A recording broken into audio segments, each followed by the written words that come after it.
Hey everybody, welcome back for chapter 5 of Banner in the Sky by James Ramsey Ullman. Again, sorry for any mispronunciations of anything.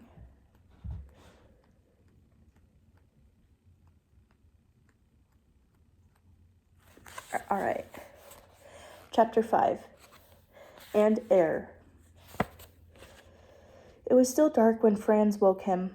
As in all mountain climbing, they were to make an early start, so that they could already be high on the peak by the best hours of the morning, and back down to safety before the afternoon thaw. Some of the others in the loft were also stirring. Some were asleep. They ate a quick breakfast and then put out their outer clothing, laced up their boots, and went out. The cold cut at them like a blade, and it was hard for Rudy to believe that they were in the self-same place in which 12 hours before he had been panting and sweating. Skirting the little lake, they began to ascend of a ridge that rose from its farther end, and it was good to be moving and to feel the blood slowly coming to life in the body. Apparently, they would be the only climbers on the Wonderhorn that day, for there was no one ahead of them and no one behind. It was still night with no moon, but the stars gave enough light for them to find the way, and Franz did not bother to light his lantern. Nor did they need the rope yet, for the angle of ascent, though steady, was gentle. Franz went first, Captain Winter second, with Rudy, as befitted a porter, again last. And this morning he had no trouble at all in keeping up with them. For an hour their pace continued unbroken, while the stars paled and dawn showed in the east. The only sound between earth and sky was the clinking of axes against the rock. When they left the ridge and worked obliquely upward across a slope of frozen snow, but this too was not steep, and only once or twice was it necessary for Franz to pause and chop out footholds with his axe. In another half hour they reached a second ridge, the main southern buttress of the Wonderhorn. Here the real climbing would begin, and they stopped and roped up. "All right, boy?" asked Winter, smiling. "All right, sir," Rudy grinned back. Up they went then, and up they followed the ridge for a while, worked out into a face, returned to the ridge. They followed a deep cleft, then a series of ledges, then what seemed like a great curving stairway of granite slabs. The going was steep now. The mountain walls rose almost vertically, but Rudy felt no dizziness, and everywhere he was able to find good holds for hands and feet. Now and then, at a particular tricky stretch, Franz and Captain Winter stopped up above and stood braced with the rope, while he came after them, but not once did he need to put his weight on it, nor would he have slipped without it. For a long time the air had been gray with dawn light, and now suddenly it was golden as the sun came up over the eastern ranges. The glaciers and the snowfields below seemed almost to leap up at them in a dazzling glare. The mica in the rock around them glittered like diamonds. Quickly the day grew warmer, and soon they paused to strip off their sweaters and stow them in their packs. Then up they went again, and up and up. Franz and Captain Winter alternated in the lead, and this, Rudy knew, was the greatest compliment a guide could pay to his employer, for no professional would dream of allowing an amateur to go first, unless he was certain that that amateur was as capable as himself. Watching from below, the boy noted the differences between them. His uncle climbed as he did everything else, slowly, carefully, deliberately. His big body inched over a bulge or around a cornice as if it were a moving part of the mountain itself. The Englishman, on the other hand, was all quickness, lightness, and grace. He took no chances. All his movements were measured and sure, but he accomplished them with a dash of brilliance that made Rudy think of a fencer or jousting warrior rather than of a man struggling with inanimate rock. Now that he was in his natural element on a mountainside, it was easy to see why John Winter was ranked as one of the finest climbers in the world. The two men led, Rudy followed, and he followed easily. Not once did he need the rope. Not once did he delay them by slipping or fumbling. And now a great exhilaration filled him as he realized that what they could do, he could do too. Indeed, there were times when he could have gone faster. There were times when, peering up, he was certain that he could see better routes and holds and stances than the ones they were using. But this, of course, he kept to himself. It was enough to know that where they could go, he could go. Where anyone could go, he, Rudy, Matt, could go too. They were climbing on the south side of the Wonderhorn. When they turned, they could see the valley and the town far below, and all around, a high host of peaks. But one peak was missing. The peak was missing. For an hour they climbed, and then another, but the great tower of the citadel remained hidden behind the shoulder of the Wonderhorn. Then at least they reached the shoulder. They came out onto an almost level stretch beneath the mountain summit cone, followed it around to a point above the west face, and there it was. Finding a sunny ledge, they took off their packs, unroped, and sat down to rest. Franz brought out cheese, sausage, and a jug of tea. While they ate and drank, they stared silently at the citadel, as on every other time that he had ever looked at it. Something that was half thrill and half shiver passed through Rudy's body. High though they were, at perhaps 11,000 feet on the Wonderhorn, the citadel appeared still to soar as far above them as it had from the valley. A monster of rock and ice, it seemed to blot out half the sky, rising in great sweeps and thrust and jagged edges to the remote white crest that was its mighty summit.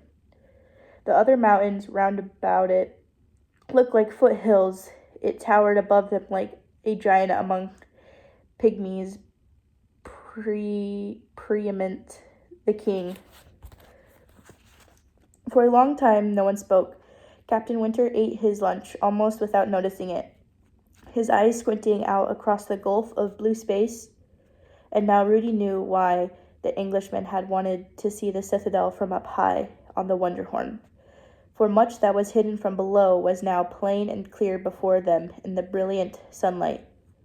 Not only the lower slopes were visible, but the upper as well, the whole intricate maze of ridges and precipices, clefts and gullies, towers, and battlements that formed the vast eastern side of the mountain. Plainest of all, in sharp profile against the sky, was the great twisting spine of the southeast ridge, and along it Rudy's eyes now moved slowly upward, perhaps a third of the way from the bottom. They stopped and fixed on the dark outthrust of rock known as the fortress, which marked the highest point reached by his father and Sir Edward Stephenson 15 years before. Since then, no one had climbed even that far, and no one had ever climbed higher. Captain Winter was studying the ridge too. Occasionally, he moved a finger slowly through the air, as if tracing an imaginary route. Suddenly, he spoke to Franz. "On your brother-in-law's attempt," he asked, "did he get to the top of the fortress?" "No," said Franz, "only to the base, but he believed there was a way over it." "Over or around it?" "Yes." "What do you believe?" "I have no belief. I know nothing about the citadel." Winter's eyes met the guide's. "Wouldn't you like to know?" he asked. "No, my captain, I would not." Franz looked away. It is an evil mountain, that a killer mountain. It has been left alone now for 15 years, and it is best that it be left alone forever." Sorry about that. Dogs were getting a little roughhousing. Okay. The Englishman relapsed into silence. Again his eyes squinted and his finger traced slow patterns in the air. Several times Rudy was on the point of speaking, of giving his opinion, of pointing out this or that, but each time he stopped himself, because he did not want to seem forward, and because he was afraid of what his uncle would say. Presently Winter took a pad and pencil from his pack and began drawing detailed sketches of the citadel. He worked on them for a long time, and with great concentration. Franz, leaning back against a rock, seemed to be dozing. After a while, Rudy grew restless and began exploring the shoulder of the Wonderhorn. It had been decided that they would not go on to the summit. Winter had had what he wanted, an unobstructed high-up view of the southeast ridge of the citadel, and he was not interested in laboring up to the top of a peak that had been climbed many times before. It was therefore not up but down that Rudy looked. As he moved across the high shoulder along the route they had come up and now would soon be descending, unless an idea struck him, unless there was a better route. And suddenly he was convinced that there must be.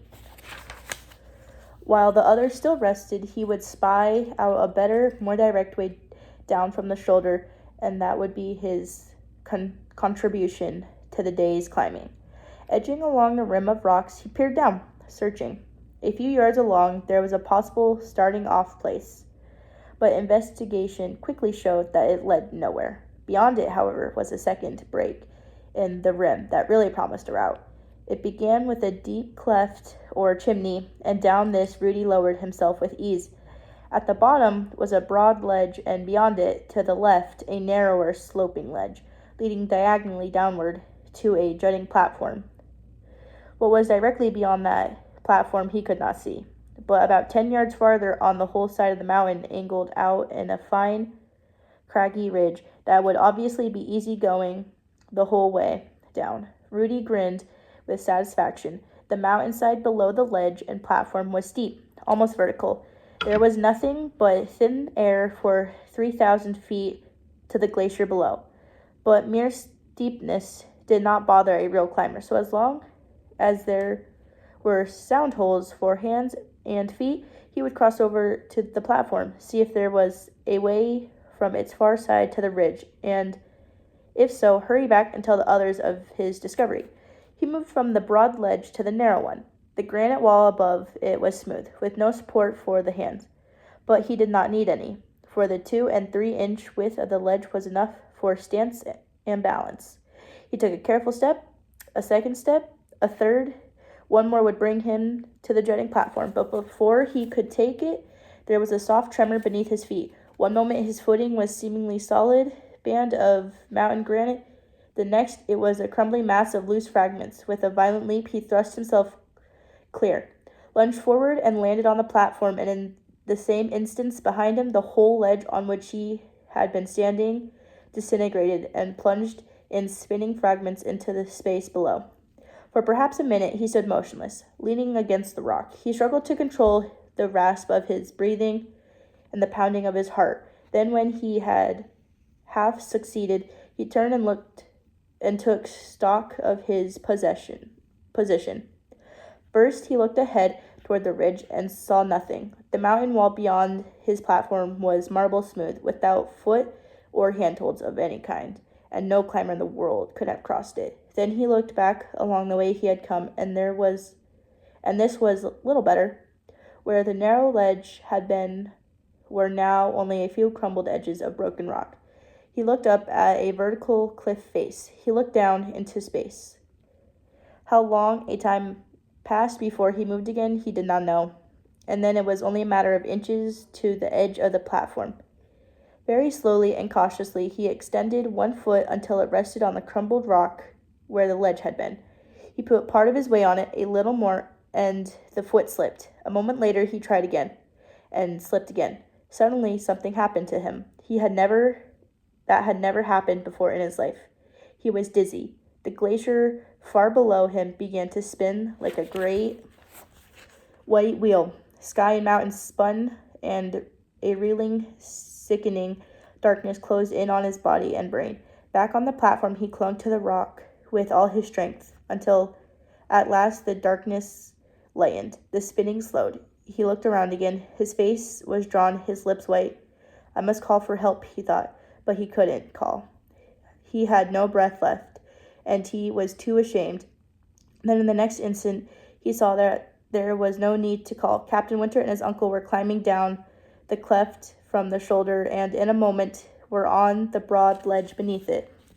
Looking across at him, they did not have to ask questions. Their experienced eyes told them what had happened. "Stay where you are, don't move," said Winter. And though he spoke quietly, his voice in the still air was as clear as if he had been at Rudy's side. Even while he spoke, Franz went uncoiling his rope, and now for the next 10 minutes he and Winter took turns in trying to throw one across to the boy. But it was no good. The curve of the mountainside was such that each time the rope missed the platform by a few feet, and on the fifth or sixth try, Rudy all but lost his balance in reaching out for it. "All right," said Winter finally, "I'm coming over to you." But Franz shook his head. "No," he said, "it is I who will go." "I am lighter," the Englishman protested. "It will be safer for me." "He is my nephew, sir, not yours, and my responsibility." Franz laid down his ice axe and unslung his pack. Then he tied one end of the rope around his waist and handed the other to Winter. "Wait, I will try again, Uncle," Rudy called. "I am lighter than either of you." But Franz paid no attention. Advancing to the rim of the ledge, he studied the stretch ahead with grim face and narrowed eyes. "You will please hold me as best you can," he said to Winter. Then he started across. Winter realized that there was no use in further argument. He searched for a projection of rock around which he could secure the rope, found none, and coiled it instead around his own body. It was at best, however, a poor support. If Franz had been directly below him, it would have gained it. Oh my gosh, where was it? A poor support. If Franz had been directly below him, it would have been all right. A slip could have been caught before it gained momentum. But the guide was not below. He was off to the side, and if he lost his hold, his body would swing back unchecked like a pendulum, and almost surely pull Winter off the ledge. Still, there was no other way. The Englishman braced himself. The guide moved forward. He put his foot on the crumbled rock, tested it, put his weight on it. The fragments shifted a little, but held, and cautiously he brought his other foot forward. His fingers groped over the smooth wall above him, searching for the tiniest bump or crevice that would give him a hold. His progress was so slow that he scarcely seemed to be moving at all. Yet presently he had taken a second step and a third.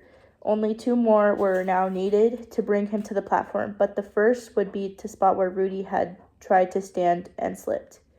Franz's boot nails scraped softly on the broken rock, but there was no other sound on either side of him. Rudy and Winter stood as motionless as if they were part of the mountain, and for a long moment Franz was motionless too. Then he moved again. One foot moved. It inched slowly along the loose gravel, probed it, dug into it, and the other foot came after. For an instant, Franz teetered above empty space, supported only by a half-inch of toe on the crumbling mountainside. Then he leaned forward, lunged, and was standing beside Rudy on the solid platform. "By God," said Winter quietly from across the void, "that was climbing." But Franz was wasting no time on words. Pulling in the rope that trailed behind him, he made a loop near its middle and tied Rudy into it. "All right, go on," he said. The boy stared across. Twice he slipped on the loose rock, but with the rope held taut on either side of him, he did not fall, and in less than a minute he was beside Winter on the broad ledge. Then Franz, now alone on the platform, untied the rope from his own waist and secured it around a knob of rock.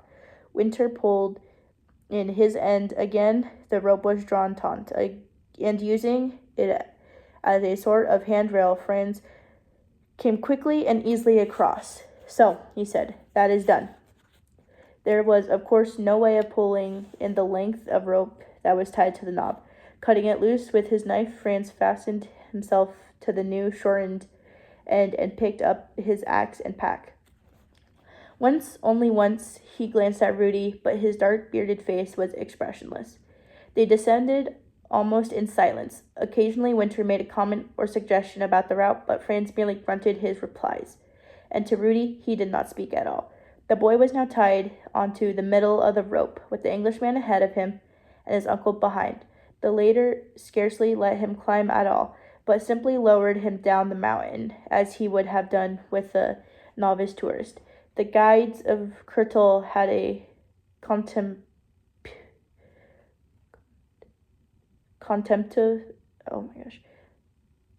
contemptuous phrase for it, like a bundle of firewood. Later on the easy ridge above the hut, Winter walked beside him and put a hand on his shoulder. "Don't worry about it, son," he said gently. Rudy couldn't answer. "All of us make mistakes. Look at me. Yesterday, walking straight into a crevice." His hand was warm. The words were kind, but Rudy scarcely felt or heard them. All he could hear was the slow, measured rhythm of his uncle's tread. All he could feel was the cold grimaceness in his uncle's face. Clearer than words, that face told him its message. That this his first trial as a mountain porter would also be his last. A wave of hopelessness engulfed him, and a bitter shame for his, he knew well, had been the worst of all sins that a mountaineer can commit. He had made others risk their lives to save his. All right, and that is the end of chapter 5. I hope you enjoyed, and I'll see you later. Bye.